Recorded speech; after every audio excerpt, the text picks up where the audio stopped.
तो Russian president Putin India आने वाले हैं ब्रिक्स समिट के लिए, लेकिन उससे पहले ही दोनों देशों ने एक डिफेंस पैक्ट साइन कर लिया है, जिसके हिसाब से इंडिया या फिर रशिया कोई भी इंडिविजुअली अगर किसी वॉर या फिर कॉन्फ्लिक्ट में होता है तो दूसरे देश को इसके सपोर्ट या फिर डिफेंस में आना होगा।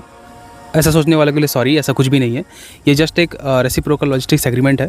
1971 का कोई फ्रेंडशिप ट्रीटी नहीं इंडिया और सोवियत यूनियन के बीच। इस डिफेंस पैक्ट का मेन ऑब्जेक्टिव यही है कि दोनों ही देश एक दूसरे के एयर बेसिस और पोर्ट्स का इस्तेमाल कर सकेंगे रिफ्यूलिंग और रिपेयर सर्विसेज के लिए, जॉइंट एक्सरसाइजेज और मिलिट्री ड्रिल्स के लिए। इस पैक्ट की वजह से रशिया को इंडियन ओशन का एक्सेस मिलेगा जो अभी तक नहीं था, और इंडिया को आर्कटिक ओशन का, जो कि आने वाले समय में एक क्रिटिकल जियोपॉलिटिकल डेस्टिनेशन होने वाला है और रशिया का यहाँ पे बहुत ही स्ट्रॉन्ग होल्ड है। ऐसा ही एक सिमिलर पैक्ट हमने यूएस के साथ भी किया है, इसे लेमाओ कहते हैं, India US logistics agreement pact. हालांकि वो मोर लाइटर है इन कंपैरिजन टू रशिया के साथ हुए डिफेंस पैक्ट जिसे रेलॉस कहते हैं, ये मोर डिटेल्ड फॉर्म में है।